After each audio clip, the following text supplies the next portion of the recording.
Est-ce qu'on vit mieux quand tout est connecté ? Est-ce que la technologie à la maison, c'est du confort ou une illusion de contrôle ? Dans les commentaires de mes vidéos, il y a cette phrase qui revient de temps en temps disant que je mène une vie d'esclave et qu'il faut peut-être se recentrer sur la vraie vie, la réalité. Et franchement, c'est une vraie question. Alors aujourd'hui, on fait le tri, on va se demander quels objets connectés méritent vraiment leur place chez vous, ceux qui changent votre quotidien, qui vous simplifient et nous simplifient la vie, qui vous font gagner du temps et pas ceux qui vous volent votre attention. Sécurité, confort, énergie, automatisation, on va passer en revue les produits qui ont un vrai impact et aussi on va parler des limites, la vie privée, la dépendance, les données, en bref, est-ce qu'une maison connectée c'est un progrès ou juste une cage dorée ? Hello, c'est Quentin et bienvenue sur Bubble, le rendez-vous incontournable pour les amoureux de nouvelles technologies et du design. Comment ça va mes petits osios ? Écoute, franchement, sujet cool en plus. On est bien. Moi je suis bien. Je suis dans la maison d'un esclave, j'aime bien. T'es dans la maison d'un esclave. De la tech. Mais est-ce qu'on n'est pas esclave de notre propre condition vis-à-vis de la technologie finalement ? Parce qu'on parle d'objets connectés, mais de manière générale, hein, pas besoin d'attendre de les connecter. Hein. Ah bah on peut être esclave de beaucoup de choses dans beaucoup de domaines différents. Après, la technologie n'est pas le centre. C'est vrai. Après, c'est pas pour dire que je défends mon copain Quentin, mais. Ouais, défends-moi. Je comprends le commentaire. Ah, je dis, mec, déjà, je t'attends à la sortie. Pour commencer, rendez-vous à Gare du Nord. Voilà. Non, mais blague à part, en fait, je trouve que. En fait, le mot tech, esclave tech, c'est pour moi, si je l'ai remplacé par le mot progrès. Et en fait, il faut aussi faire attention à ne pas tout vouloir diaboliser. Genre, dire parce que c'est de la tech et parce qu'il y a de la tech à outrance, c'est forcément péjoratif. En fait, non, c'est juste le progrès qui avance. Et après, là où je suis quand même d'accord, c'est qu'il y a la tech utile, c'est ce qu'on va essayer de décrypter dans cet épisode, et il y a la tech bullshit. Et moi, pour ça, d'ailleurs, je me suis fait une réflexion suite à la question que tu as posée pour le sujet du jour. Et je me suis dit, c'est quoi pour moi les grandes thématiques de la maison que j'ai envie d'avoir. Et pour moi, c'est 3 choses: le confort, la sécurité et le divertissement. Je ne sais pas si vous êtes d'accord. Moi, je partage. Clairement, complètement. Est-ce qu'il y a une autre thématique ? Genre, moi, j'en vois pas d'autres. En vrai, c'est les 3 piliers les plus importants. En fait, il y en a une, mais qui rentre un petit peu dans la catégorie, dans presque les 3 catégories, mais c'est les choses répétitives en fin de compte. C'est-à-dire que s'il y a des choses que tu as l'habitude de faire et que tu peux les automatiser simplement pour ne pas penser à les faire et parce que ça t'offre une autre sensation de sécurité ou de confort, bah let's go. Je mettrais l'ambiance, peut-être. Mais qui se lie un peu au confort, en fait, d'une certaine manière. Je pense que j'ai de la chance, j'ai pris des grands mots fourre-tout là. Ouais, les thématiques sont quand même vachement globales. Mais ce qui est sûr, c'est qu'on a voulu le faire en 2 points, c'est-à-dire qu'on va vous partager des produits, nous, qu'on utilise sincèrement et qu'on vous recommande vraiment, sachant que dans ces produits-là, et ça fait aussi un peu, je pense, partie du commentaire, c'est-à-dire que aujourd'hui, il y a tellement de produits qui existent, il y en a tellement qui sont développés et on a pu en parler dans beaucoup d'épisodes. Il y a beaucoup de produits bullshit complètement. qu'on a même nous testé parce que c'est aussi notre métier, c'est de tester des trucs. Et je vais te dire, même en tant que consommateur, il y a des fois, tu achètes des produits, tu as besoin de les acheter, de les expérimenter pour comprendre que c'est bullshit. Parce que tu as un marketing qui est bien fait, que tu as des retours d'expérience de certaines personnes où tu as l'impression que ça va coller à tes attentes. Et en fait, juste t'achètes, c'est pas juste être un pigeon ou être un esclave de la tech, c'est que tu te dis, ça c'est cool, ça coche une case chez moi, et au final tu l'achètes et tu te dis voilà, moi je reviendrai sur un des produits que j'ai acheté, je me suis dit ah ouais, je vais faire ça, je me suis fait des grands plans sur la comète et en fait absolument pas. Comment vous voyez les objets connectés chez vous ? Parce que vous avez une maison connectée, en tout cas c'est en construction.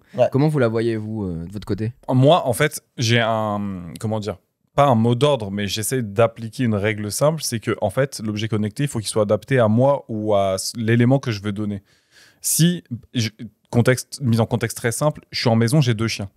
Donc, il y a souvent, tu fais des balades, tu as souvent de la poussière qui se déplace, tu as des poils qui volent, etc. Je commence à développer une allergie à la poussière, c'est con, mais du coup, il me faut une maison qui soit propre. Sauf que, le ménage, j'aime bien, ça me détend, mais je veux pas taper à chaque fois une demi-journée de ménage pour le faire. Donc déjà, ça, je me dis... avoir une maison propre, je trouve que c'est un beau projet de vie. Mais au-delà de juste avoir une maison propre, c'est une maison dans laquelle tu te sens bien aussi. Ouais. J'aime bien évoluer dans un milieu dans lequel je suis un peu comme Quentin là-dessus, dans lequel je me sens bien. C'est pas être maniaque, mais c'est juste arriver... Ça, on en discute souvent en off avec Quentin. Je veux pas commencer par faire quelque chose genre du nettoyage ou débarrasser avant de commencer à faire ce que j'ai prévu de faire. Alors, j'ai une petite réflexion, moi, que je me suis développée depuis un certain temps. Quand tu vas en déplacement, tu vas dans un hôtel, tu te sens bien. Ouais. J'ai voulu appliquer la même chose chez moi. C'est-à-dire que chez moi, je me sens bien parce que c'est propre, c'est rangé, il y a une bonne odeur Enfin, tu vois, c'est que des éléments comme ça débiles où tu te dis, bah en fait, ça tu le retrouves dans un hôtel. Pourquoi dans l'hôtel c'est bien et pourquoi je l'appliquerais pas chez moi? Un truc tout bête, mais j'ai fait un voyage de presse. Je suis allé dans les chiottes. Il y avait un savon, un pouce-pouce qui sentait extrêmement bon. Bah, je l'ai acheté. Ah, t'as acheté Je l'ai acheté, c'était un truc Zara Home, je sais pas quoi. On les embarque. Mais alors, ouais, mais là, c'est un big pouce et tout. Il l'a Je voulais embarqué pas abuser. dans la valise direct. Ouais, direct. Donc, j'ai pris la référence et je l'ai pris chez moi et je l'ai mis dans mon pouce-pouce chez moi. Mais je vois très bien. Et tu vois, c'est vraiment appliquer ce truc-là de dire, bah, chez toi, en fait, c'est l'endroit où tu passes la majorité de ton temps. Ouais. Pourquoi t'appliquerais pas la même chose que dans un hôtel où quand tu vas dans un hôtel, tu te sens bien parce que t'as payé pour cette prestation. C'est T'as clair. fait la même chose chez Et toi. en plus, je télétravaille quand même un temps non négligeable. Donc, on est à peu près. Voilà, c'était ma petite réflexion que je voulais vous donner. Mais c'est intéressant. Ouais, et je en trouve fait, ça bien, je pense qu'on est à peu près sur la même longueur d'onde de se dire, en fait, globalement, il y a des choses que je vais mettre entre guillemets, t'es obligé de faire à plus ou moins degré de fréquence ou d'intensité. Mais le ménage, avoir une maison propre, c'est quand même, je pense, la base plus ou moins chez tout le monde. Et ça me fait chier de devoir le faire tous les jours. Donc, typiquement, pour moi, le premier objet que je recommande à tout le monde, c'est un objet qui t'aide à faire le ménage. C'est con. Mais c'est quelque chose qui va te libérer du temps pour quelque chose d'autre potentiellement. Pour te divertir, justement.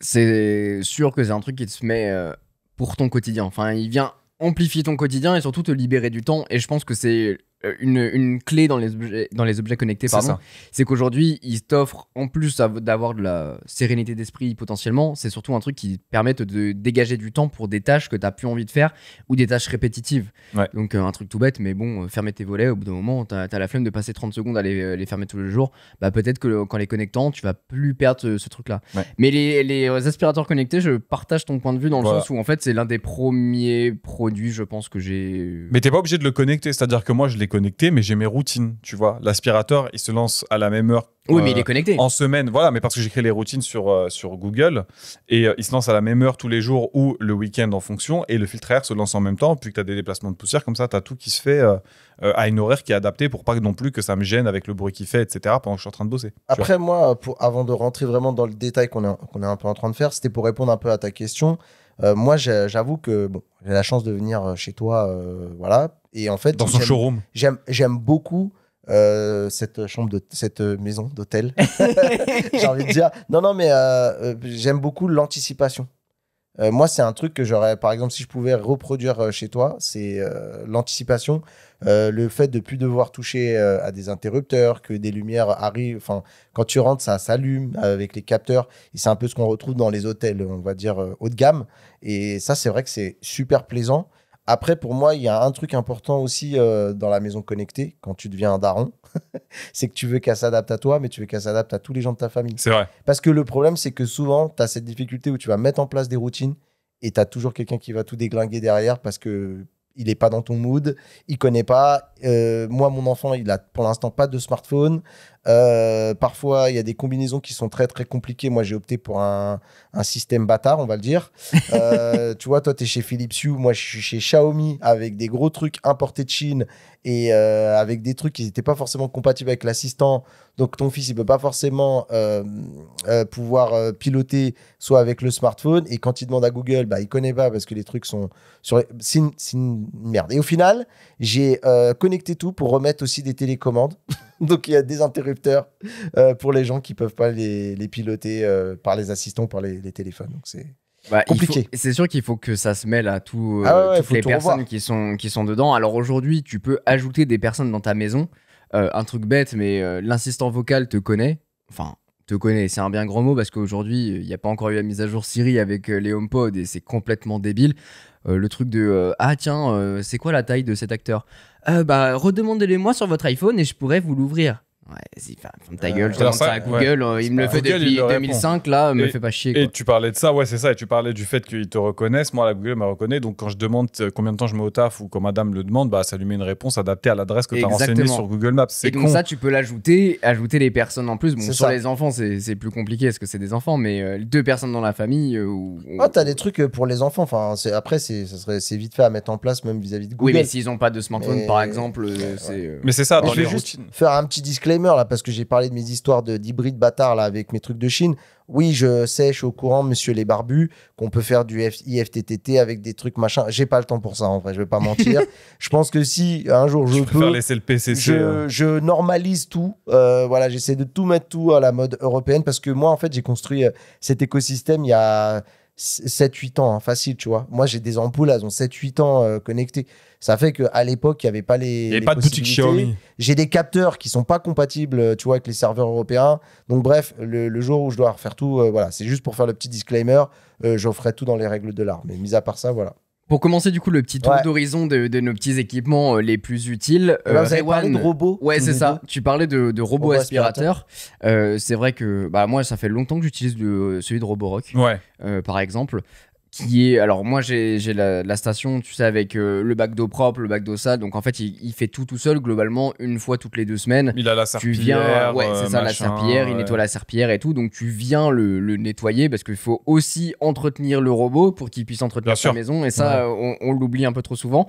J'ai pu tester le dernier de chez Dyson aussi, qui est alors incroyable en termes d'aspiration, genre j'ai jamais vu ça, il est hyper puissant et surtout en fait par rapport les robots chinois, donc Dreamy, Roborock et tout. J'ai un en fait, Ecovacs, c'est pareil.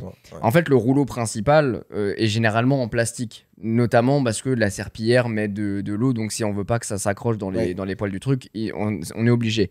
La différence avec celui de Dyson, c'est exactement, ils ont apporté la même technologie que sur leur aspirateur à main. À balai. C'est-à-dire qu'en fait, le rouleau a des poils en fibre de carbone, ce qui permet, grâce à l'électricité statique, de récupérer toute la poussière. De fait, ils sont trop forts. Parce qu'en fait, c'est un truc que j'ai appris en allant chez eux, d'ailleurs, dans leur laboratoire, où en fait, les aspirateurs, il y en a beaucoup où en fait, tu passes l'aspirateur, mais il y a encore de la poussière par terre, parce que justement, avec l'électricité statique, la poussière reste au sol. Collé au sol. Et c'est la fibre de carbone qui permet de tout retirer. Et donc, ils ont appliqué cette technologie dans leurs aspirateurs, donc c'est ultra efficace. Le seul problème, et c'est pourquoi il est aujourd'hui pas appliqué chez moi, c'est parce que j'ai fait en sorte de dissimuler toute la station sous un meuble, pour qu'en fait il puisse faire sa vie, mais qui esthétiquement parlant, c'est pas le plus sexy, quoi. Donc il passe sous le meuble et puis il va faire sa vie. La technologie, c'est du lidar, donc il va se repérer dans la pièce grâce à ses capteurs. Chez Dyson, c'est pas ça, c'est un œil qui voit tout, Sauron, hashtag. Mais en fait, quand il veut rentrer dans sa station, le petit bloc d'accueil, la petite station d'accueil, il y a un QR code dessus. Donc il est obligé de le voir. Il est obligé de le voir et de le lire. Mais sauf quand il est sous le meuble, il le voit pas, donc il rentre pas. Et il tourne comme un con, du coup. Tu peux pas, dans ce cas-là, j'avais une idée, moi, des trucs qu'on a beaucoup à la maison. C'est des petits détecteurs de lumière. C'est comme ça, dès qu'il passe, il y a un petit détecteur qui peut s'allumer et peut-être qu'il verra le QR code. Alors, c'est pas que. En fait, le problème, c'est que le QR code est sous le meuble. Donc, il faut qu'il rentre sous le meuble pour le voir. Les emmerdes jusqu'au bout. Oui, après, le mien, il est pas adapté, quoi. Le mien, c'est pareil, c'est un truc que j'avais acheté à l'époque parce qu'il était en promo et tout. Il est con comme une brique, c'est-à-dire que moi, il fait même pas. En fait, c'est terrible. Il cartographie. Ça, j'aime bien. Il cartographie pendant qu'il tourne dans ta pièce. Mais il sauvegarde pas la carto. C'est-à-dire, il va pas te faire une fois, je fais le chemin et je repère où c'est. Donc, en fait, il est con comme une. C'est terrible. Et une fois qu'il a plus de batterie, enfin, qu'il arrive en mode il me reste juste assez pour rentrer à la base, ou qu'il a fini son cycle, il tourne pour trouver la base. Et justement, il va mettre du temps parce que moi aussi, elle est dissimulée dans un endroit et tout. Et ça arrive réguliurement, genre peut-être 2 fois par semaine où il s'est arrêté parce qu'il n'arrive pas à trouver la base. Il est mort sur le côté. Il est par terre sur le côté. Je te jure, il se bloque dans les chaises et tout. Non, c'est un scandale. Après, il fait quand même grave bien son taf et de toute façon, je vais le souder jusqu'à ce qu'il en puisse plus. J'aime trop Rewan qui rentre et j'entends Rewan, c'est l'aspirateur. Je suis coincé. Je suis perdu. Non, mais tu sais, il fait genre. Il te fait un bruit genre.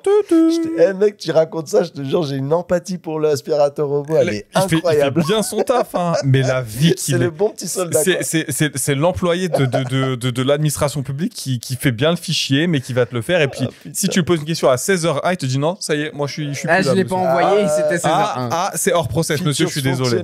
Voilà. Je me rentre. Cœur sur lui, mais dès qu'il est mort, je pense que je vais dire Quentin, vas-y, il me faut l'aspi, le laveur, machin. Il a pas les bacs, hein, je le vite à la main. Hein. C'est pas genre il fait serpillière ou aspiration. Il faut que tu changes le module, que tu le remplisses, que tu remettes et tout. Donc, malgré tout, il fait bien son taf, cœur sur lui. Il restera le temps qu'il restera. Vraiment vous conseiller Roborock ou Dreamy sur ces trucs-là. Ecovacs, très bien. Franchement, c'est aussi un peu haut de gamme. Bon, là, moi, j'ai testé le T80 Omni. Voilà, qui a un modèle à. C'est pas le plus haut de gamme, mais c'est un truc à quand même presque 1000 balles. Et franchement, pour l'instant, la serpillière et tout, en fait, maintenant, il a. Tu sais, avant, les aspirateurs bas de gamme, ils ont juste la petite serviette là qu'ils mettent par-dessus, qui scratch. Là, il y a un vrai rouleau pareil. D'accord, Donc, il y a ok. un truc de. Ça Voilà. servir de merde. Il y a une caméra pour que le PCC puisse vérifier que tout est en ordre et Évidemment. tout. Il y a du LIDAR. Il a un LIDAR aussi, donc pareil. Ah, donc, pas mal. ouais, non, il a le bac de comme toi. Tu l'as couplé à un filtre air, toi, ou pas? Ou pas du tout chez toi? Non. Moi, j'ai mis un filtre air, en fait, dans ma routine. Alors, le filtre air n'est pas connecté. Par contre, c'est un bouton, tu sais, c'est une molette pour mettre le niveau de puissance et l'allumer. Et en fait, il est tout le temps surallumé. Puis j'ai pris une prise connectée derrière qui est pareil reliée à Google Home. Donc quand ça se lance, ça active la prise connectée qui du coup allume le filtre air. Puis le filtre air, il tourne. Eh ben écoute, ça me lance sur un autre, enfin sur ce sujet-là justement des prises connectées et tout ce qui est détecteur Ouais. de mouvement, parce que on sous-estime vachement la puissance de ces trucs-là et pourtant c'est génial parce que grave. à la limite vous avez pas l'argent ou vous avez déjà des lampes que vous aimez bien chez vous qui sont pas connectées, une prise connectée permet de le faire. C'est clair. Donc la lampe reste allumée, c'est la prise qui s'éteint, la prise connectée qui s'éteint et qui s'allume. Attention quand même, j'ai testé beaucoup de prises connectées qui puent la merde, qui en fait ça coûte pas cher, c'est cool, c'est compatible Google Home ou Apple HomeKit, etc. Ouais. Mais en fait, au bout d'un moment, ça s'essouffle et ça fonctionne plus. Donc le truc, la prise s'allume et s'éteint, mais en fait derrière il se passe rien. Moi, celle qui a tenu le plus longtemps, c'est les prises Philips Hue. Ah ouais Clairement, ah ouais, ça tient. Je crois que la mienne, elle a 7 ans, un truc comme ça, et elle est encore là. Enfin, Bah, moi, c'est j'ai pas génial. ce retour-là. Par contre, je suis chez Ikea où tu as la base et du coup, tu as les prises connectées. Peux avoir les boutons. Donc, tu peux déporter les boutons si tu as besoin. Tu as les prises, tu as les lumières. Et en vrai, ça fonctionne plutôt bien. Ok. C'est pas les moins chers. Par contre, c'est de l'européen malgré tout. Tu as quand même l'investissement dans la base parce que tu dois acheter la passerelle la première fois qui est autour de 60-70 euros, je crois. Et puis après, tu achètes les équipements, mais franchement, ça fonctionne pas mal. Alors, petit disclaimer, par contre, si vous voulez vous faire baiser comme moi, n'hésitez pas à y aller vraiment les deux pieds dedans. Ah. Il y a plusieurs gammes chez C'est Ikea de filtres air. Et moi, je me suis dit, en fait, ils vendent aussi l'espèce de... Tu sais, c'est un espèce de boîtier qui détecte la qualité de l'air, la température, etc. Et je me suis dit, je vais prendre ça, je vais le coupler au petit filtre air. Comme ça, il va se déclencher que quand il va détecter. C'est même pas une routine, c'est quand la qualité de l'air est mauvaise, je m'active et je me coupe quand elle est bonne. Sache que tu ne peux pas le lier avec le petit aspirateur. C'est forcément celui qui est intégré dans la base que toi, tu avais testé.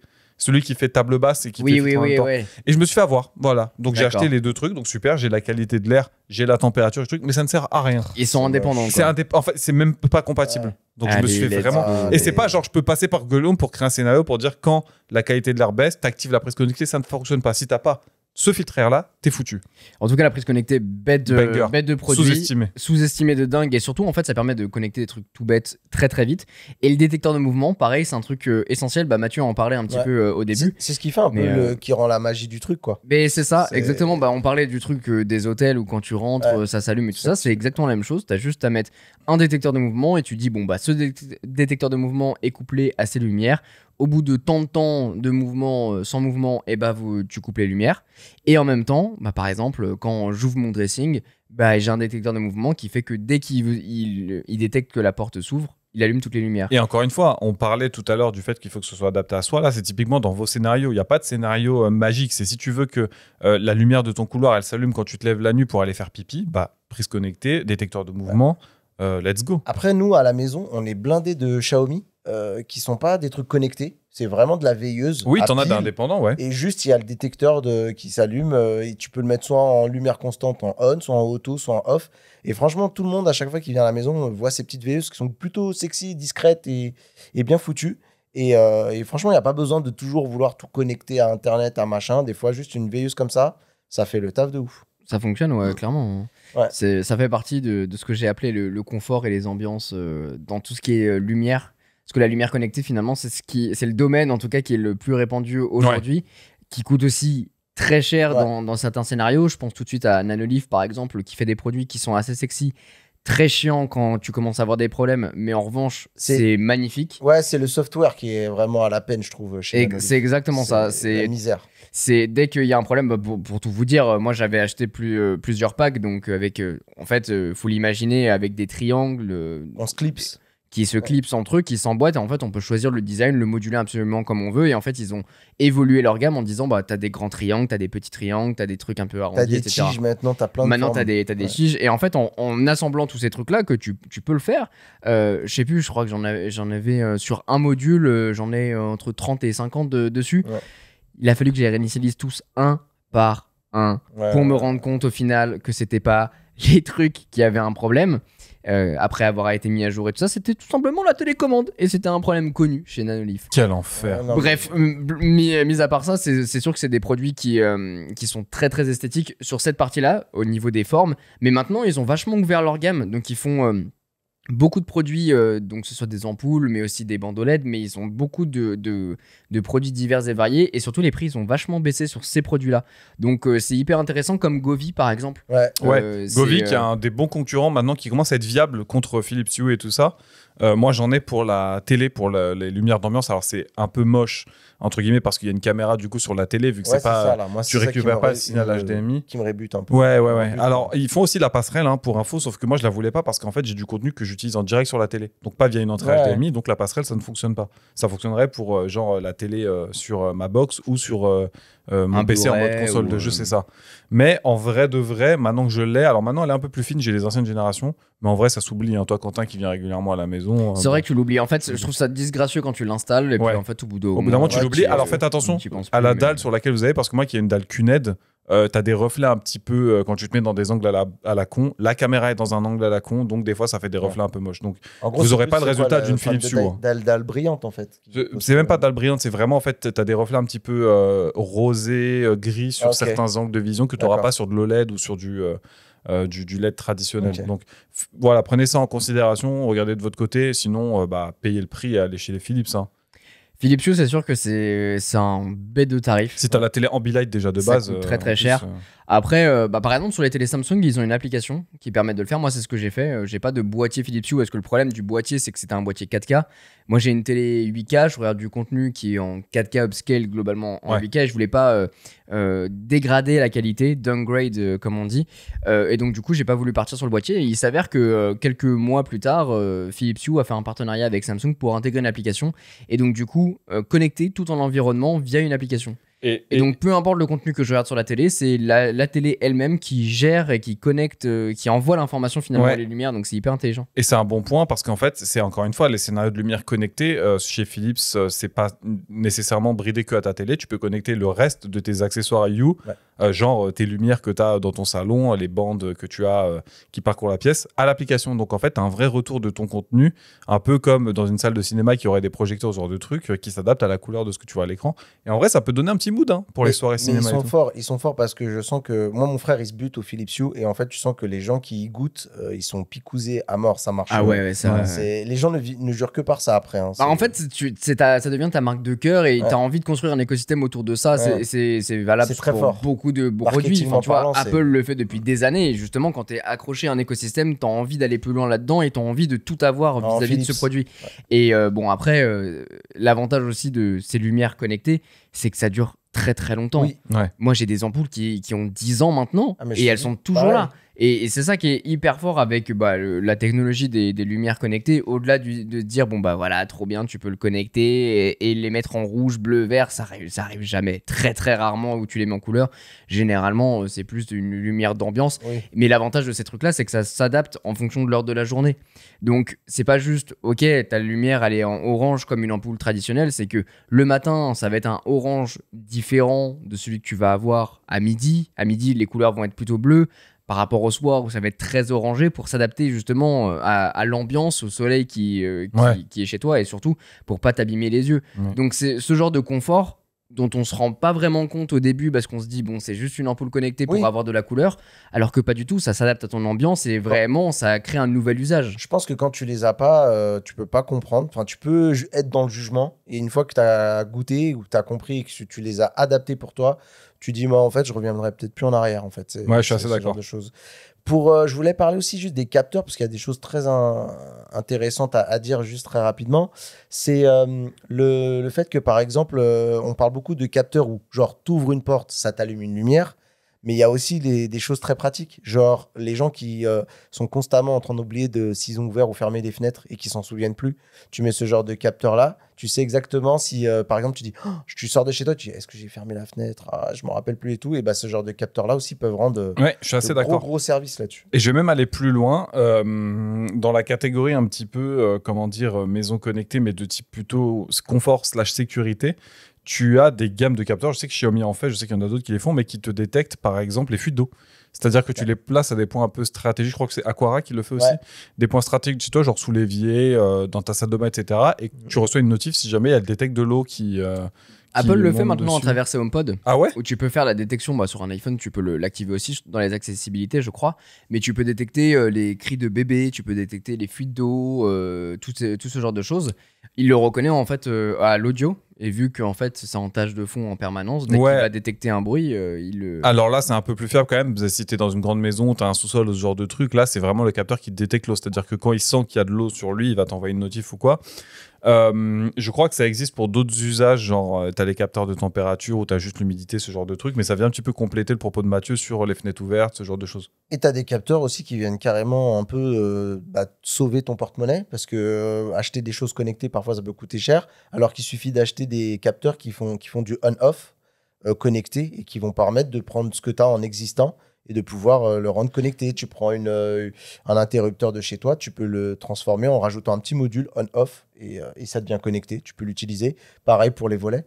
Si tu as des volets déjà à la maison et qui sont potentiellement pilotables à distance, tu mets un coup de on-off et voilà. Et ces trucs on-off te permettent d'avoir une espèce de créativité, d'interconnecter. En plus, c'est au besoin près. Tu dis, ouais, je sais que j'ai ce besoin-là. Est-ce qu'il n'y a pas moyen de prendre l'existant et de le rendre plus intelligent via ces capteurs-là? Il y a un truc sur lequel tu es passé un peu vite et que je veux un petit peu aller en profondeur dans les trucs de la maison connectée qui te font un peu sauver de l'argent, c'est tout ce qui est gestion de l'énergie. Bah ouais. Un truc à la con, moi j'ai le kit Netatmo qui est connecté à ma chaudière. Donc je peux le piloter à distance pour dire à telle température, enfin je veux telle température, tel moment. Le thermostat connecté, tu déclenches à telle température, etc. Donc à la fois, vu que les jours sur lesquels je bosse sont un peu différents, des fois sur la maison ou pas, je peux piloter. Donc j'ai ma routine qui commence avec telle heure, qui met telle température à telle heure, etc. Et au-delà de ça, j'ai même les vannes thermostatiques connectées sur les radiateurs. Ouais. Donc en plus d'avoir le chauffage centralisé avec le capteur qui est dans le salon qui dit il fait telle température, je peux dire je sais que le matin je prends mon petit déj dans le salon, tu chauffes le salon. Par contre après il y aura personne dans le reste des pièces. Ça sert à rien de les chauffer. La chaleur, quoi. Chauffe le bureau. Tu vois, en hiver, typiquement, c'est le genre de cas où tu te dis, effectivement, je veux centraliser, je veux chauffer tel endroit pour que ce soit adapté à la situation dans laquelle je me trouve. Par contre, à côté de ça, tu parlais des volets. Dans les trucs qui font capteur de température, etc., tu peux grincer à eux. Par exemple, en été, plutôt que d'allumer la clim et d'avoir les volets qui sont ouverts tout le temps et qui laissent rentrer tous les rayons du soleil qui viennent faire micro-ondes dans ta pièce, tu peux dire, ferme les volets s'il fait telle température. Tu les rouvres après un certain seuil. Et c'est des trucs, encore une fois, il faut se renseigner, mais typiquement, les kits Netatmo, etc., c'est éligible aux aides de l'État pour les rénovations. C'est des trucs qui font partie des dispositifs. Par l'État pour, mais qui même, il y a optimiser. des financements, tu peux te les faire rembourser après coup sur un certain montant si jamais tu les achètes parce que ça participe à rendre ton logement plus écologiquement responsable, plus énergétiquement responsable. D'après l'agence de l'environnement, je te coupe 2 secondes, vas-y. ça serait 15% d'économie d'énergie à l'année. Alors, oui. et de toute façon, Sûr. en vrai de vrai, il y a des trucs sur lesquels c'est de la praticité. Non, j'en ai pas besoin. Par contre, si je rentre un peu tard le soir ou que, tu sais, tu parlais de l'exemple de j'ai quitté la maison, merde, parce que j'ai fermé la fenêtre. Tu peux dire, merde, je suis parti en week-end, est-ce que j'ai coupé le chauffage? Là, C'est t'es dehors, t'es déjà sur la route, pas faire du tour. Le fait d'être connecté permet de gérer même les imprévus, puisqu'on parle beaucoup de routine, de choses qu'on fait régulièrement, mais il y a parfois des imprévus. Et le fait de pouvoir accéder à distance et de dire, là, je veux ne pas consommer parce que je suis pas à la maison, ça, c'est super important. Niveau sécurité, t'as des trucs, toi, Quentin, ou pas? Écoute, moi j'ai 2 trucs vraiment, allez, on va dire 3 marques que je peux vraiment vous recommander côté sécurité. Moi perso, j'utilise des caméras toutes bêtes déjà, des Google Nest en caméra qui sont très cool parce qu'en fait t'as pas de câble dessus, donc en fait c'est aimanté, tu les plugs et ensuite ça fonctionne. Faut les recharger une fois tous les 2 mois, un truc comme ça. Ah, ça va. Donc franchement l'autonomie est très cool. Après c'est que en intérieur, donc ça pose moins de soucis. Et généralement quand je pars l'été par exemple, je laisse les caméras branchées. Donc là, j'ai un câble pour les brancher, comme ça, je sais que ça tourne H24, il n'y a pas de problème là-dessus. Je peux vraiment vous recommander, par contre, les Aqara, enfin bref, tout l'écosystème globalement Aqara, c'est une marque qui est en train de monter, c'est un peu le Govi de tout l'écosystème de produits connectés, avec vraiment des très très beaux produits. J'ai une caméra Aqara dans le bureau par exemple, plusieurs capteurs, enfin bref, j'ai connecté toute la maison de mes parents avec Aqara, ça fonctionne vraiment du tonnerre. J'ai une petite serrure connectée de chez Nuki pour sécuriser le bureau. Globalement, pour vous imaginer un petit peu le truc, dans le studio, il y a la porte principale qui n'est pas avec une serrure connectée, mais j'ai un dispositif Verisure qui est connecté d'une certaine manière à ce que tu peux gérer ça du coup à distance, tous ces trucs là. Alors c'est une offre qui coûte quand même plus cher et c'est plus pro dans le sens où si jamais tu as un vrai problème, ça appelle la police, il y a un mec qui vient devant chez toi pour sécuriser les lieux, etc. Enfin, c'est un abonnement, c'est un service, c'est pas juste des produits. Exactement, c'est vraiment un service dédié à la sécurité. Et en fait, dans ce truc là, je l'ai divisé en 2 lots. Il y a le studio de manière générale et ma pièce de travail, mon bureau, qui a du coup beaucoup plus d'objets de valeur. Et à ça, du coup, j'y ai rattaché la serrure connectée et il y a une deuxième sécurité dessus. Donc, si jamais tu ouvres cette pièce indépendamment de tout le reste, ça active l'alarme aussi. D'accord. J'ai une version économique, j'ai pris un chien. Ah oui. Il est là, et avec sa dégaine de lion, il fait flipper. Ouais, c'est vrai que moi j'ai pas le même chien. Moi elle vient et puis elle te dit bonjour. Alors, elle est très contente. Qu'est-ce que vous voulez? Dites-moi, n'hésitez pas. Moi friandise, après vous servir. Voilà. Non, par contre, tu vois, c'est marrant parce qu'on parlait des premiers objets que vous aviez en tête et vous avez parlé du robot pour avoir la maison propre. Moi, c'est marrant, le premier produit qui m'est venu en tête, mon top 1 de chez WAM, c'est une sonnette connectée Ring. Pourquoi ? Parce que comme toi, je suis en maison et en fait, avec l'activité qu'on fait, et notamment à l'époque quand j'avais un taf à côté, c'était ultra frustrant de rater des livreurs ou des trucs comme ça. Ah, ça, je suis d'accord. Et là, du coup, je trouve que à la fois pour la sécurité, mais aussi pour la praticité, je trouve que la sonnette connectée, outre le fait que ce soit Ring, ça peut être d'autres marques. Moi, j'ai du Ring parce que j'ai choisi cet écosystème-là. Alors, c'est marrant parce que j'utilise pas Alexa. Tu vois, le mec qui est assez logique dans ce qu'il fait. Ouais, mais c'est parce qu'à l'époque, je crois que c'était eux qui étaient pionniers. Ring, en plus, surtout, ça a été racheté en fait par Amazon. Par Amazon après. Moi, je crois que j'ai acheté, c'était déjà racheté. En vrai, j'ai pas été très cohérent. Mais en vrai, en solution de sonnette connectée, c'était eux qui avaient un peu le vent en poupe et il y avait très très peu d'alternatives. Par exemple, moi, quand j'ai acheté la mienne, il n'y avait pas encore Nest, etc. Tu vois. Mais je trouve que c'est vraiment, moi, le produit banger de ouf. Parce que ça peut sauver plein de mises, que ce soit pour la sécurité, ça te fait déjà un premier rempart de genre, si quelqu'un essaie de rentrer, bah, tu as déjà une captation qui est faite. Moi, tu sais, j'ai l'abonnement, du coup, ça chope la vidéo, ça part dans le cloud. Donc, mec, même si le mec, il éclate ta sonnette, trop tard, son visage, il est pris. Mais tu as aussi ce côté praticité. Si tu as des gens qui débarquent un peu à l'improviste, genre ta famille qui débarque, et en fait, toi, tu es à 5 minutes, et il sonne, il dit, oh, il est pas là. Et tu vois, tu peux répondre, parce que du coup, à distance, ça sonne sur ton téléphone comme un appel vidéo. Ça. Ouais. Et tu dis, ah, j'arrive, je suis à côté, je suis pas loin. Tu peux donner des instructions au livreur. Ça permet aussi d'aller balancer dans les trucs de poste, là, de colis. Ouais, il me dit qu'il est passé. Non. Moi, j'ai la preuve, il est jamais passé. Il n'est jamais passé, le frérot. Sinon, je l'aurais identifié. Et moi, j'ai de la chance parce que je sais que ça pose beaucoup de soucis en termes de législation. Techniquement, tu n'es pas censé filmer dans ta rue. Mais moi, j'habite dans une impasse. Et en fait, ma maison, le premier truc qui est en face du trottoir, c'est un mur. Parce que voilà, il y a une autre maison, donc c'est un mur. Donc, en gros, en termes de privacy, je suis plutôt carré. Donc ça va. Et du coup, j'ai couplé ça avec une autre caméra qui est dans mon jardin. C'est ce que tu as aussi chez toi, du coup. Bah, du coup, ouais, c'est le truc qu'on a installé pendant ta vidéo. Donc, il y a le kit Arlo, en fin de compte. Donc, tu as les 2 caméras extérieures qui sont pareilles sans fil et qui, elles, se chargent via des petits panneaux solaires, panneaux photovoltaïques qui sont intégrés. Ouais, moi, c'est qui fonctionnent pas trop mal. J'ai eu une fois où j'ai appelé Quentin où j'étais en mode putain, j'ai eu un problème. En gros, il y a une mise à jour sur une des caméras qui a duré 24 heures. Et qui a déchargé complètement la batterie. J'ai pas compris ce qui s'est passé. Dingue. Elle s'est reconnectée toute seule. Alors c'est un peu chiant parce que je dois grimper sur mon garage quand même pour le faire. C'est un peu chiant. Cette caméra est bien placée. À l'heure de portée de quelqu'un qui pourrait l'attraper parce qu'elle est vraiment très haut. Ça se voit dans la vidéo. Et du coup, j'ai également la sonnette connectée qui fait office aussi de caméra puisqu'elle enregistre. Et d'ailleurs, il y avait des petits commentaires sur la vidéo qui disaient « Mais attends, tu filmes la rue, t'as pas le droit de filmer la rue. » Alors, il y a plusieurs cas d'usage. C'est déjà, tu peux flouter dans l'application, c'est-à-dire que tu peux juste détourer les zones délimiter, dont tu as besoin. Et c'est pareil pour la détection. Tu peux mettre des alertes que sur certaines notes, tu peux mettre des zones grises. Et pour ce qui est de filmer la rue, en fait, tu peux le faire. Alors déjà, tout le monde le fait, effectivement. Je vous dis pas de le faire, mais tout le monde le fait. Si vous avez un gros problème ou quoi, il y a des fois où si tu as un procès, effectivement, c'est pas recevable en tant que preuve. N'empêche que ça aide bien à certains cas d'usage. Et en fait, il faut demander une autorisation préfecturale surtout pour le faire. Donc, faire une demande, dire combien de caméras tu as, quel est le cas d'usage, etc. Malgré tout, c'est des produits qui fonctionnent quand même globalement bien. Comme Mathieu le disait, je le soutiens sur tout le délire de effectivement, tu as un livreur qui passe, tu sonnes et puis ça sonne direct sur le téléphone. J'adore la sonnette connectée. C'est trop pratique. Moi, ça a été vraiment mon top 1 quand j'ai pensé au sujet. Je pense, ouais. Et moi, en plus, donc, pareil, j'ai l'abonnement cloud, donc les données sont envoyées directement dans le cloud. J'ai les notifs d'alerte de mouvement qui sont alimentés par IA, je mets des gros guillemets, mais c'est en gros, ça te dit est-ce que c'est un véhicule, est-ce que c'est un animal, est-ce que c'est une personne, est-ce que c'est du mouvement un peu générique. Et aussi parce qu'il y a des gens qui chient, ramasser les merdes de vos chiens quand vous chiez sur le trottoir. Les mecs qui promènent leurs chiens et ils laissent les grosses daubes. Maintenant, je vais les imprimer, je vais dire, tu vois, j'ai la preuve. Prochain coup, je te suis jusque chez toi et je te donne les tiennes plus celles de mes chiens. J'ai 2 chiens, 2 bergers, mon gars. Tu vas avoir, je te fais un quota pour la semaine. Je te fais le top, ça me rend fou. Bref. Voilà, c'était le petit moment de coup de gueule, mais les caméras connectées, en plus, je sais que madame, pour moi qui suis pas mal en déplacement, il y a un côté un peu sérénité à avoir les caméras.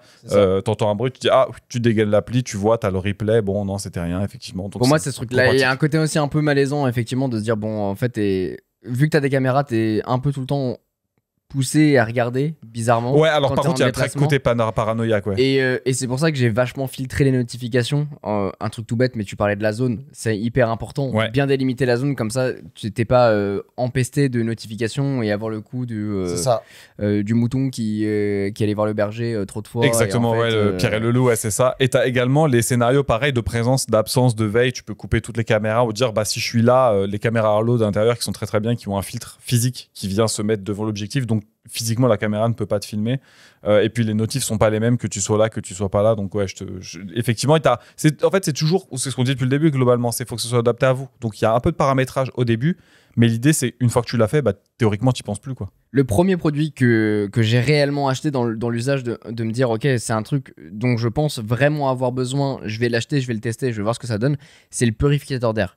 En fait, pour tout vous dire, dans mon précédent appartement, j'avais des moisissures absolument partout, ce qui est extrêmement nocif, et pour ça j'avais acheté un capteur Netatmo pour vérifier la qualité de l'air, et effectivement c'était dégueulasse. Alors il y a un truc, c'est ça, il y a un truc tout bête, c'est de dire en fait t'ouvres les fenêtres, t'as air régulièrement, etc.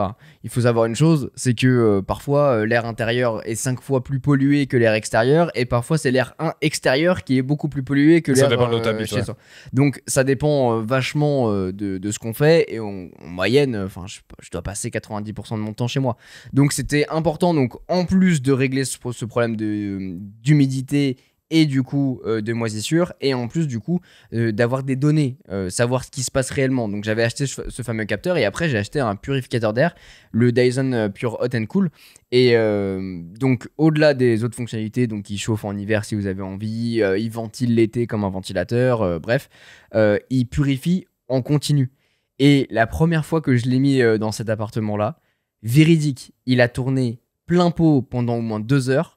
2 heures plus tard, je sentais la différence. Ah oui, au niveau du nez, de l'odeur. Sentir la différence, c'est chaud. C'est ouais, parce que en vrai, moi, tu vois, par exemple, le purificateur d'air, c'est le truc que je vois, mais j'ai pas encore pris conscience s'il fallait en avoir un, c'était bien. Mais moi, ça arrivait tard, c'est-à-dire que moi, je suis dans un cas où l'air il est pas pollué, j'allais régulièrement et tout. Non, mais en fait, il y a un été où juste, je me suis mis à éternuer, mais comme un bâtard, et je suis pas allergique au pollen, je suis pas allergique à la poussière, et il y a un été, je me suis dit, mais c'est quoi cet enfer? Et j'arrêtais pas d'éternuer. Je te jure, j'ai mis pas l'aspirateur, qu'est-ce que je raconte? L'aspirateur a aidé, mais c'est surtout le filtre à air, et je l'ai fait tourner pareil 1 heure ou 2 par jour. La semaine d'après, ça a disparu. Et c'était pas un phénomène lié au pollen ou quoi, parce que dehors, j'avais pas cet effet-là. Bah, c'est la poussière et au-delà de la poussière, c'est toutes les particules fines. Tout qui se On développe. parle du PM2,5, du pollen, des spores, des allergènes, des poils des animaux et même aujourd'hui des gaz nocifs. Un truc tout bête, mais le formaldéhyde, c'est une molécule hyper cancérigène qu'on a dans la peinture, mais on a aussi dans beaucoup de produits d'entretien. Et aujourd'hui, des produits, il y a beaucoup de purificateurs d'air qui ont cette techno, dont les produits Dyson, et ça analyse en temps réel du coup tout ce qui se passe chez toi. Moi, je l'ai automatisé, donc c'est-à-dire que notamment quand je vais manger, le truc est actif parce que toutes les particules, pareil, de cuisson, etc., c'est capté par le purificateur d'air. Et ensuite, ça va être des moments de la journée. Comme ça, je sais que ça tourne régulièrement et ce, dans plusieurs pièces. Comme ça, je suis sûr surtout d'avoir une bonne qualité d'air. Et puis pas avoir une maison qui sent le graillon à chaque fois que tu fais cuire ton pavé de saumon. Et ça marche pas mal, surtout que j'ai une cuisine ouverte sur le salon. Mais pour moi, c'est vraiment le héros silencieux. C'est-à-dire que vraiment, c'est un produit essentiel aujourd'hui. Il y a de plus en plus de personnes qui sont allergiques, de plus en plus d'enfants aussi qui le sont. Et ça se développe. Les allergies, c'est des choses qui peuvent venir et qui peuvent partir comme ça. Donc plus tu es exposé, potentiellement, plus tu as des risques de devenir allergique. Et c'est un truc vraiment qui a changé mon quotidien réellement. Donc je peux vraiment vous conseiller d'acheter un purificateur d'air parce que il existe de plusieurs marques différentes. J'avais pu tester un Ikea et je vous invite à aller voir ma vidéo dessus où justement je compare le produit Dyson à celui de Ikea pour vous donner un petit peu une idée. Mais c'est vrai que avoir une bonne qualité d'air, surtout quand on est en permanence chez soi, et on l'est énormément, faites-le quoi. Vraiment, investissez un petit peu d'argent, vous verrez, vous sentirez la différence, c'est assez hallucinant. Ouais. Donc après, il y a des environnements qui sont plus ou moins sujets. Par exemple, quand j'ai déménagé, il n'a pas tourné pendant 2 heures histoire de dire « ton truc, c'est dégueulasse ». Et un truc aussi tout bête, mais depuis l'application, on peut voir si l'intérieur est nocif ou l'extérieur est nocif. Tu as un code couleur vert, orange, rouge, et comme ça, tu sais que aujourd'hui, c'est très pollué à l'extérieur en se basant sur ta localisation. Donc évite d'ouvrir la fenêtre. Par contre, là aujourd'hui, c'est vert, tu peux y aller, tu peux aérer tout ça. Et après, le purificateur d'air prend le relais, quoi. Vous êtes team électroménager connecté, vous, ou pas du tout? J'ai un Thermomix pour la cuisine. Ouais. C'est très cool, ça marche bien. Mais sans rentrer dans ces détails-là, je peux parler de 2 produits très rapidement. La tasse connectée. La tasse, ça casse les couilles parce que c'est vraiment bien. Ouais. J'adore. Et j'emmerde tout le monde. En vrai, je pense qu'on parlait tout à l'heure des trucs gadgets. Tu vois, le truc, t'en as pas besoin. Moi, je bitchais, je dis t'en as pas besoin. J'ai vu comment ça fonctionne, je dis mais j'en ai besoin. C'est juste génial. J'en ai besoin. Alors ça coûte très cher, mais c'est génial. Tu vois, moi j'ai la bouilloire et en fait connectée et en final. Mais c'est presque pareil. En fait, pour moi, il y a 2 cas d'usage. Tu vas avoir la bouilloire connectée, c'est-à-dire qu'admettons tous les matins, tu te lèves à la même heure pour préparer ton petit déj à la même heure. Si tu arrives dans la cuisine et que ton eau elle est déjà chaude pour te faire ton thé, c'est incroyable. Je suis tout à fait d'accord. Mais derrière, tu rentres en meeting, etc. Puis tu oublies que tu as fait ton thé qui est dans ta tasse qui est à côté de toi. Pas de problème, tu as la tasse qui est connectée, qui a une petite batterie, qui maintient ton truc chaud pendant que tu l'as servi. Mais ça, je suis d'accord, tu vois. C'est fou. Du coup, génial. autant pour la bouilloire, en fait, je me dis, peut-être bullshit. Et en fait, la tasse, je me dis, ouais. Parce que le nombre de fois où maintenant ça m'arrive, parce qu'avant, j'étais un mec, je buvais pas de café. Je commence à faire le daron qui se tape 2 cafés, tu vois, je tourne à 2. Et le nombre de fois où je suis dans un truc, je suis dans une tâche, et des fois, tu es même persuadé d'avoir fini ton café, et après, tu regardes, tu dis, ah non, il en restait un fond. Mais ils font aussi le mug à café. Non, mais j'ai les 2, mes amis. Non, mais en vrai, c'est ça. C'est con, mais c'est magique. Ah ouais, vraiment, tu vois, je fais couler le thé sort chaud, et tu récupères la tasse, et il reste chaud pendant 2 heures, 2 heures et demie. Et pour parler de moi, un truc connecté qui, je trouve, fait con. Alors, c'est peut-être que ça répond pas à mon cas d'usage, mais que j'ai trouvé con, que j'ai vu et que j'ai trouvé encore plus con, c'est le truc à espresso portable. Donc, c'est genre, en fait, imagine, t'as un truc qui fait un format d'un. Non, imagine un espèce de poivrier en termes de forme. Donc, comme un mug, mais un peu plus fin, tu mets ta dosette Nespresso au-dessus, t'as ton eau en dessous et t'appuies sur un bouton, ça te perce l'opercule, ça te fait un espresso en direct. Mais genre, avec une batterie et tout, genre dans la rue. Je me dis, si t'es commercial itinérant, ce genre de truc. Une proposition de sponsor pour ça. Pourquoi? Alors, ouais, mais je me suis dit, mais juste fais-toi ton café le matin, prends ton mug. Ouais. C'est quoi le. Pourquoi? Ils ont aussi des mugs connectés pour garder au chaud. À la limite, si t'es vraiment un grand féru de café, tu veux le truc, tu sais, t'as le broyeur intégré dehors où ton café il est directement broyé et tout, pourquoi pas? Mais c'est un problème qui n'existe pas. Prends un mug. C'est un faux problème. Ouais, là pour le coup, je comprends pas. C'est juste histoire de vendre plus de capsules. J'attends que quelqu'un me chope dans la rue par le callback. Écoute, j'ai entendu Bubble là. C'est super, d'accord. J'utilise tous les jours. Il y a ça et il y a la carafe connectée. Je l'ai essentiellement pris pour madame qui boit beaucoup d'eau et en fait ça permet d'analyser combien d'eau tu as besoin dans la journée, est-ce que tu en as bu suffisamment. C'est le premier truc et après il a 2 couches.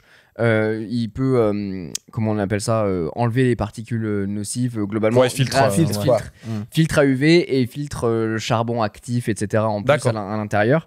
Le seul problème, c'est que globalement, tu dois changer les fils tous les 2 mois et le repeat est énorme au bout d'un moment.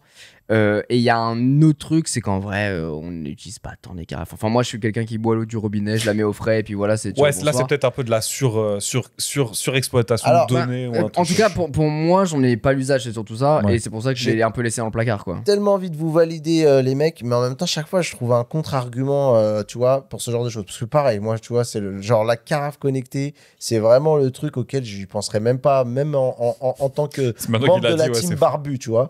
Mais. En fait, moi, je sais que j'ai un problème, c'est que je bois très peu. Et je sais que c'est pas bon pour la santé. Et du coup, il y a des fois, je me dis, ça serait bien qu'il y ait un truc potentiellement qui me rappelle. Alors je sais que des fois, il y a les montres connectées qui ont des fois des fonctionnalités, mais tu n'y penses pas toujours et tout. Moi, je sais que ça commence à me travailler parce que avant, je m'en foutais parce que je buvais pas beaucoup et je disais à tout le monde en mode, je suis un king, je suis un chameau, moi, j'ai pas trop besoin de boire, tout va bien. Mais je me dis, plus le temps avance, plus peut-être ça va me poser des problèmes de santé. Et du coup, je me dis, avoir un truc qui me rappelle à l'ordre, ou en tout cas qui me dit, bah, tu vois, un indicateur en me disant, là, si tu peux reboire encore un peu, c'est bien. Parce que moi, vraiment.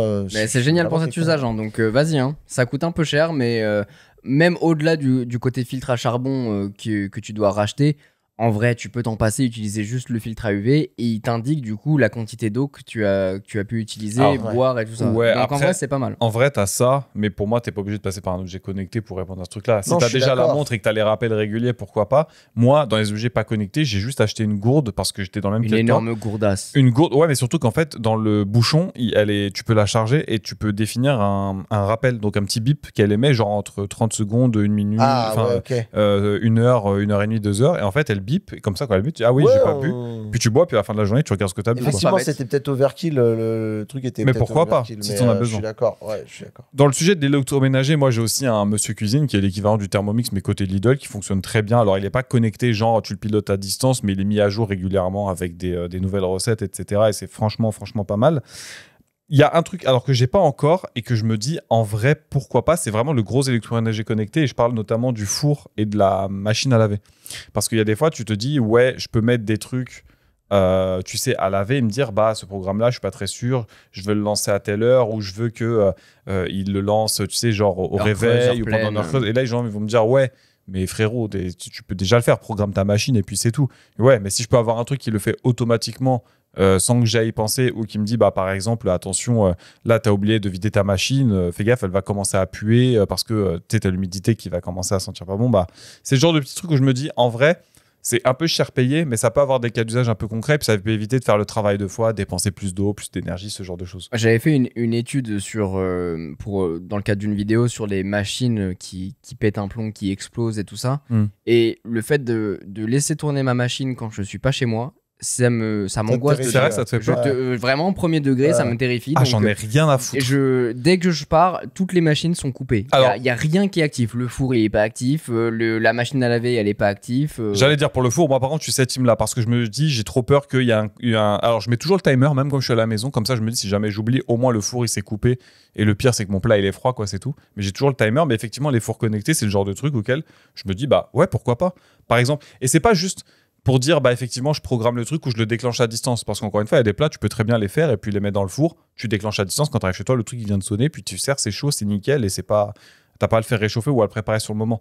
Mais c'est surtout pour certains trucs, moi j'aime bien cuisiner des trucs, genre des fois je fais du pain, des fois je fais des poulets fermiers, ce genre de trucs, et me dire bah ah là peut-être que ton four il est trop sec, ça manque d'eau, bah peut-être un four avec un capteur qui te dit là fais gaffe avec si du tu coup veux les bien, recettes dédiées par rapport au produit que tu veux faire et donc du coup il va s'adapter et même de l'analyse temps réel, ouais c'est ça, il te dit bah là pour ce plat là c'est quoi c'est quoi le plat que tu fais, ok tel poids pour ton rôti, bah voilà mets telle quantité d'eau.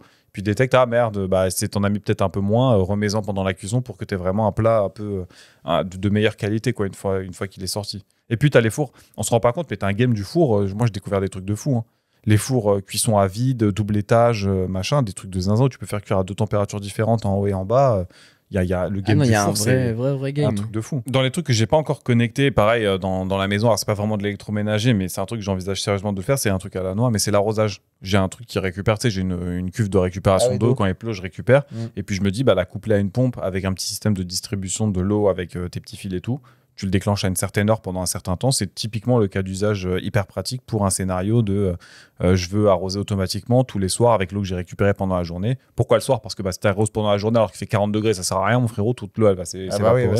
Donc tu peux dire au coucher du soleil, déclenche. Gardena le fait, je l'ai installé chez mes parents, c'est incroyable. Ça fonctionne bien? Ça fonctionne hyper bien. Et tu vois, si tu as ça et que tu veux coupler par exemple à, je sais pas, si tu as comment ça s'appelle, une tondeuse connectée ou un truc comme ça pourrait être un cas d'usage intéressant. Moi, franchement, là, justement, le cas de la tondeuse, c'est un cas un peu, je me pose la question. Parce que, bon, bien sûr, on est souvent sollicité en ce moment. Ceux qui font la pluie et le beau temps dans les sponsors, c'est beaucoup les aspirateurs. Là, c'est le moment. Les tondeuses, là, les marques, elles sont au taquet, les marques chinoises. Et c'est vrai que je me suis toujours posé la question de me dire, est-ce que j'ai vraiment envie d'avoir une tondeuse pour ma pelouse autonome, connectée, autonome, ou est-ce que c'est un truc que je veux sanctuariser, c'est-à-dire ne pas la connecter parce que je veux me forcer à le faire. Alors, des fois, ça saoule, ça tombe jamais au bon moment. En fait, le tailler ma pelouse, c'est jamais un problème de flemme. C'est surtout un problème de j'ai d'autres choses à faire et tout, j'ai pas le temps, machin. Et en fait, le problème, c'est que quand je passe la tondeuse, c'est le truc que je me dis, c'est un vrai moment où je suis un peu en introspection, où des fois, je vais écouter du podcast, je peux écouter du Bubble, je peux écouter plein de trucs. Et c'est en même temps un moment où je me dis, des fois, je laisse vaquer mon esprit à des trucs. Ouais, c'est un moment un peu ASMR, je vois ce que tu veux dire. Des fois, en vrai, il y a des podcasts qui tournent, mais j'écoute plus. En fait, le cerveau, il a décroché et je pense à autre chose et tout. Et je me dis, parfois, ça peut être le piège de vouloir essayer de grappiller du temps sur tout et de pas se forcer à garder certaines choses. C'est un peu comme le l'épisode ménage, du sport, un peu aussi. Et même l'épisode du sport, tu vois. C'est des trucs que si à un moment, tu t'imposes pas, et ben finalement, t'as pas ce moment de temps pour toi où en fait tu fais juste ton introspection, tu cherches pas à essayer de t'occuper l'esprit, à toujours faire autre chose. Et on revient sur le fait que est-ce que c'est un produit qui est vraiment utile pour toi ou pas, pour ton usage? Ça peut l'être. En fait, t'as le cul entre deux chaises parce que t'as des moments où ça t'arrange vraiment pas. Et quand le truc il commence à t'arriver aux cuisses, la pelouse t'arrive aux cuisses, tu dis bon, il est peut-être temps que tu es là, tu cherches ton enfant et en fait il est sous l'herbe tellement elle est haute, tu vois. Sinon, je t'ai dit, tu es tondeuse connectée et puis après, lui, il fait son truc avec le bon millimétrage et puis derrière, tu passes le rotofil pour faire les bandes et puis voilà, t'es bien. Ouais, sauf que maintenant, je crois qu'avec les nouvelles techno, de plus en plus, je crois qu'il n'y a plus besoin de moins en moins besoin de un petit peu quand même. Baliser. C'est pas une question de baliser, mais c'est vrai que parfois, t'as juste besoin de faire les petits angles. Un petit coup de rotofil, voilà. Mais moi, tu vois, je suis genre. Mais ça dure pas longtemps, quoi. Je sidère les gens parce que je crois qu'une fois, j'étais avec un pote à moi et il a vu que je lui dis, je vais passer à tondre. Je lui dis, j'en ai pour 2 heures, 3 heures, tu vois. Je peux passer 3 heures à tondre alors que j'ai pas non plus, tu vois, je sais pas combien d'hectares, tu vois. En vrai, je suis sûr qu'en 1 heure, ça peut être torché, tu vois. Ouais, mais tu prends ton temps. Un beau jardin en été, ça fait plaisir. En vrai, je prends mon temps et parfois même c'est même pas fait exprès, c'est que j'ai vraiment l'impression que j'ai besoin de ce temps-là pour faire la tâche correctement. En bref, ces objets connectés, ça apporte un vrai bénéfice concret, sécurité renforcée, corvée automatisée même, meilleure maîtrise de l'énergie, confort personnalisable, c'est vraiment l'avantage de ces produits, c'est pourquoi on peut vous en recommander certains. Mais c'est vrai que adopter certains objets soulève parfois des inquiétudes. Un commentaire, du coup, je vous le disais, une vie d'esclave de la technologie et il faut que je me recentre sur la réalité. Ça exprime en fait une certaine crainte de devenir dépendant ou de se déconnecter du monde réel. C'est vrai qu'on peut subir la technologie, on peut en devenir esclave, être submergé de notifications, on en parlait avec les caméras par exemple, juste avoir des automatisations qui ne fonctionnent pas. En fait, avoir un produit connecté, c'est aussi adopter l'automatisation, l'ancrer dans son quotidien et c'est important. Et je pense qu'il faut pas se laisser submerger par ce truc-là. Il y a un entrepreneur, Rand Indy, qui disait « Submergé par les notifications, l'utilisateur d'objets connectés risque de devenir esclave de ses machines ». C'est un entrepreneur qui a créé une application du quotidien pour gérer un petit peu les big data. Une entreprise d'ailleurs qui était vendue à Sonos. D'accord. C'est pour la petite anecdote. Mais en tout cas, il y a une vraie mise en garde qui doit être soulignée sur la nécessité d'adopter une démarche équilibrée et intelligente vis-à-vis des domotiques. Je pense qu'il faut bien utiliser la technologie. On vous en parle tout au long de cet épisode. C'est une techno qui doit être là pour nous rendre service, nous libérer de certaines contraintes parce qu'on en a envie aussi, on a envie de se faire plaisir, genre la tasse connectée, ça me libère rien mais ça me fait plaisir. Et par exemple, petite stat, mais 65% des personnes en France ont envie d'avoir une maison 100% connectée en 2025. Mais après, je pense que c'est, encore une fois, le postulat de départ. C'est que tu peux fuir le progrès ou tu peux le trouver problématique. Ça, il n'y a pas de souci. Mais ça fait partie du progrès. Je veux dire, si tu prends aujourd'hui l'électricité qui est un fait accompli pour tout le monde et limite, c'est inscrit dans le droit de chaque humain d'avoir accès à l'électricité, en tout cas tout du moins en France, tu vois, même si la réalité, elle n'est pas toujours ce qu'elle est. Mais quoi qu'il en soit, en fait, c'est comme si à cette époque-là, si tu te mettais à cette époque-là, dire non, moi chez moi, je veux que faire tout à la bougie parce que l'électricité c'est le mal, parce que c'est, tu sais, le sujet des ondes, des antennes, on a eu la même chose avec l'électricité. Il y a des gens qui étaient persuadés que l'électricité propageait des ondes négatives pour être malade. Je parle pas de trucs à la con, mais des maladies et autres. Sujet, ça a fait flipper beaucoup de monde, toutes ces choses-là. Donc j'ai envie de dire, c'est toujours pareil. Est-ce qu'il faut pas savoir faire la distinction entre tech et progrès? Il y en a un, c'est la tech et le progrès vont ensemble de prime abord, mais il y a aussi la tech qui est là avant tout pour vendre du produit, et c'est vrai qu'on est dans une société de consommation, de marketing, etc. Et finalement, parfois, on tombe là-dedans, nous on y va, on saute à pieds joints, on achète des produits qui finalement viennent plus polluer autre chose, puisque on les met dans un placard, on les utilise plus, etc. Ou est-ce qu'à un moment, il faut aussi dire que c'est le fruit de notre époque et qu'en fait, on a besoin de ces produits-là parce que ça fait partie du progrès et que ça nous permet d'avancer dans notre espèce, de toujours vouloir rechercher le fait d'avoir gagné du temps pour faire autre chose. Et puis le contre-argument de ça, pour moi, c'est le fait qu'aujourd'hui, les objets connectés, ça doit être tes esclaves, entre guillemets. C'est pas toi qui es esclave d'eux. Il faut pas tomber dans le truc de « Ah, j'ai pas eu la notif, machin ». Encore une fois, quand l'aspi, il se passe, quand la tondeuse à robot, elle se lance, quand ton jardin, il s'arrose automatiquement, quand ta machine se lance toute seule, c'est fait pour t'aider. Mais t'as pas besoin de la notif en disant « Ah, là, je passe l'aspi, un machin, un truc ». Au contraire. C'est pour t'accompagner. Si t'as le bon automatisme, tu sors de chez toi, t'as ces routines qui se lancent, qui te dérangent pas, machin, tu reviens, ta maison, elle est propre, ton linge, il est propre, ton jardin, il est arrosé, et t'as même pas vu le truc. Et en même temps aussi, pareil, si ton aspirateur robot, il décide de plus fonctionner, on va pas se sentir soit démuni, soit voilà, on passera l'aspirateur à la main et c'est pas grave, tu vois. J'ai envie de dire, c'est là, c'est cool, c'est bonus. Ça fait économiser du temps, là, voilà. C'est vraiment pratique comme truc. Et pareil, moi, je sais qu'il y a des trucs, chez moi, je ne veux pas les connecter. Mais là, c'est la partie plutôt sécurité. Vie privée. Rewan, ouais. Même pas vie privée, mais c'est juste plus de risques que de bénéfices. Ouais. Mais tu vois, il y a tout un tas de kits qui te permettent d'automatiser l'ouverture de ton portail, de ton garage. Quand il a une serrure connectée, je lui donne le bénéfice du truc, vu que lui, c'est une pièce connectée qui est déjà chez lui. J'étais sûr qu'il allait réagir à ça. Voilà, mais ces trucs-là, je les connecte pas. Tu vois, c'est des trucs. Et pareil, les capteurs de CO2 ou quoi. T'as plus Internet, t'as plus de capteurs de CO2 si jamais t'as un feu ou un empoisonnement au monoxyde de carbone, au dioxyde de carbone, du coup, la flemme. Donc, c'est des trucs que j'aurais peut-être à côté, en plus, c'est-à-dire le vrai capteur traditionnel, plus un truc connecté, mais qui sera à côté en mode. Tu vois, celui de Nest, par exemple, je l'ai installé moi de mon côté. Ouais. Il est connecté, donc il te fait donc t'as l'application pour voir si la qualité de l'air est bonne ou quoi que ce soit. Mais par contre, il est pas obligé d'être connecté au Wi-Fi. Oui, il a une fonction autonome, un mode fonctionnement autonome. Donc que tu sois connecté ou pas connecté, globalement. Et c'est marrant, je vais rebondir un peu sur le commentaire du gars, mais je vais envie de lui mettre en opposition, en fait, parce que le mot esclave est très intéressant dans sa démarche. Mais en fait, j'ai plutôt envie de dire que tu es libre. Parce que tu es libre de le faire ou de ne pas le faire. C'est juste entre toi et tes envies, tes besoins, comme on l'a dit depuis le début de cet épisode. C'est sûr qu'il faut adopter la technologie avec une certaine mesure, ça c'est sûr. Et en fait, libre, c'est intéressant ce terme-là, parce que ça te permet de te libérer du temps pour se concentrer sur d'autres choses plus importantes, connectées à la réalité. Mais pareil, tu vois, là où je suis un peu en opposition, c'est que toi, tu parles de mesure, mais la mesure chez l'un et chez une autre personne, elle est différente. Moi, tu vois, je sais que j'aurais envie de beaucoup plus pousser les objets connectés à la maison pour de l'automatisation, un peu comme tu dis, là, le fait de rentrer dans un hôtel, c'est génial. Par opposition, moi, j'ai l'impression que ma moitié, ça l'intéresse pas spécialement. Elle a envie de... Enfin, c'est pas qu'elle a envie, c'est que elle, pour elle, appuyer sur un interrupteur, ça fait partie de son ADN. C'est un truc qu'on fait automatiquement. Alors, c'est marrant ce que tu dis, parce que au début, j'avais la même réaction en face. Et maintenant, quand on va à un hôtel, c'est en mode... Dis Siri. Et allume toutes les lumières ou éteins toutes les lumières avant de dormir, ou allume la table de nuit, ou allume machin. Et en fait, du coup, tu te rends compte que putain, Mais en fait, dans les autres lieux qui est pas chez toi, tu l'as pas ce truc-là, ce confort de dire, bah en fait, t'es déjà au lit. Allez, tu dis, bah allez, fin de tout, on éteint tout, on va dormir. Et c'est des trucs cons où, en fait, ça s'ancre tellement dans ton quotidien qu'au bout d'un moment, tu l'oublies. C'est comme ne pas appuyer sur interrupteur. C'est logique. Et pourtant, quand il y a beaucoup de personnes qui viennent chez moi, je leur donne 3 règles. 1, fais comme chez toi, mais n'oublie pas que t'es chez moi. 2, n'appuie pas sur aucun interrupteur. Et 3, enlève tes chaussures quand t'arrives.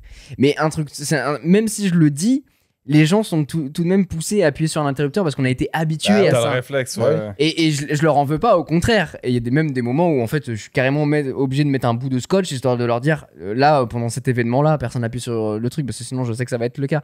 Mais c'est un truc qui s'ancre dans ton quotidien au fur et à mesure. C'est de la répétition, c'est un nouvel apprentissage finalement. Mais mec, ça se trouve dans 20 ans, ça n'existera plus. C'est clair. Donc j'ai envie de dire à la personne qui t'a dit ça, ok, continue d'appuyer sur des interrupteurs, mais le monde, lui, va continuer à bouger et à avancer. Après, c'est un choix, c'est personnel. Et c'est pour ça que je disais, en final, quelque part, c'est juste la liberté de chacun à se dire jusqu'où il veut pousser et on les est en objets train connectés. de devenir les vieux cons de notre génération, hein. Quelque part, on est un peu confronté à ce que, dans une autre mesure, ce que nos parents ont vécu sur l'avènement de certaines technos où tu es en mode, aujourd'hui, tu vas pas demander à ton comptable de te faire ton bilan avec un autre truc Excel, genre, ou que son outil qu'il utilise, tu vas pas lui dire fais le papier parce que moi j'aime pas le progrès.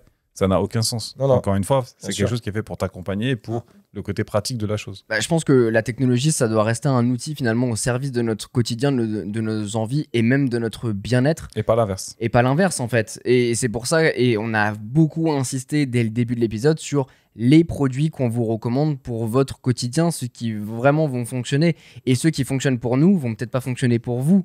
Je viens de penser à quelque chose de très pragmatique qui m'est arrivé. Avant, j'avais les bandeaux, tu sais, les bandeaux Xiaomi, c'est avec lesquels tu pouvais dormir parce qu'ils avaient une autonomie très très longue. Et je m'en servais pour analyser ma qualité du sommeil. Et ça m'est arrivé régulièrement de me lever, de me dire « Ah tiens, je me sens bien réveillé, j'ai bien dormi ». Et de regarder ma montre et de dire « en fait, non, j'ai eu genre, 20 minutes de sommeil profond » et de me dire « Ah non, en fait, j'ai mal dormi ». Et du coup, je me sentais fatigué. Et c'est bête, mais c'est un des objets connectés que j'ai arrêté d'utiliser parce que en fait, je trouve qu'il y avait un effet contre-intuitif. De me dire, ah tiens, j'ai bien dormi, je regarde la montre, ah non, en fait, j'ai mal dormi. Tu vois, donc il y a aussi le cas inverse. Mais comment dire, il faut prendre le temps d'expérimenter et de regarder quel bénéfice ça a sur toi. Il n'y a pas de miracle. Hein. Ouais, bien sûr.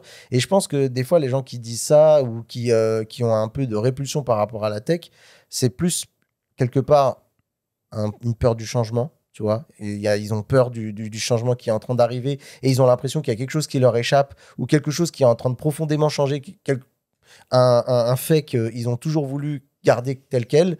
Et en fait, c'est peut-être plus à l'humain, à la personne de se remettre en question en se disant si tout le monde l'adopte, pourquoi moi je veux absolument le fuir et voilà, et voir et faire un état des lieux et après libre à toi de prendre la décision qui est. C'est un sujet dans tous les cas très porté à polémique parce que c'est clivant, c'est un sujet fatalement où il va y avoir des gens qui vont aimer la techno et d'autres non.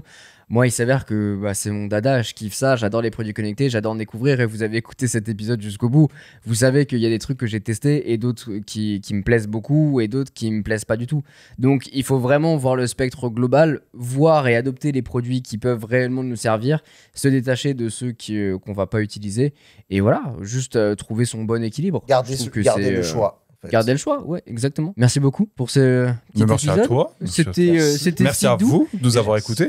J'espère en tout cas que ces petits conseils vous ont aidé, vous ont été bénéfiques. C'est vrai que c'est un sujet, les objets connectés, on en parle de plus en plus et surtout, le sujet grandit énormément. On a parlé des produits pour la cuisine, on a parlé des produits d'entretien, on a parlé de plein de trucs et ça se développe énormément. Ouais, par exemple, j'ai juste oublié de parler de l'assistant Google Home à la maison. Typiquement, moi, c'est un truc sur lequel je pourrais peut-être m'en passer, mais quand je vois mes gamins interagir avec ce truc-là, qui sera peut-être un jour leur futur, mais moi, c'est génial. Mon gamin peut décider de mettre sa musique qu'il a envie, voilà, et donc forcément, il y a vraiment des sujets vastes encore à explorer sur ce domaine. N'hésitez pas à rejoindre le petit Instagram de Bubble si jamais vous voulez avoir plus d'informations, avoir un petit visuel sur ce qui se passe. On essaiera de vous mettre peut-être des petites photos de chez nous pour vous donner une idée de ce à quoi ça peut ressembler.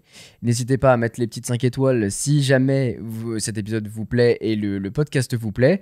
Vous avez aussi la possibilité d'enregistrer vos petits vocaux. N'hésitez pas. Et puis nous, on se retrouve très vite pour un prochain épisode. Prenez soin de vous et à très bientôt dans Bubble. Ciao.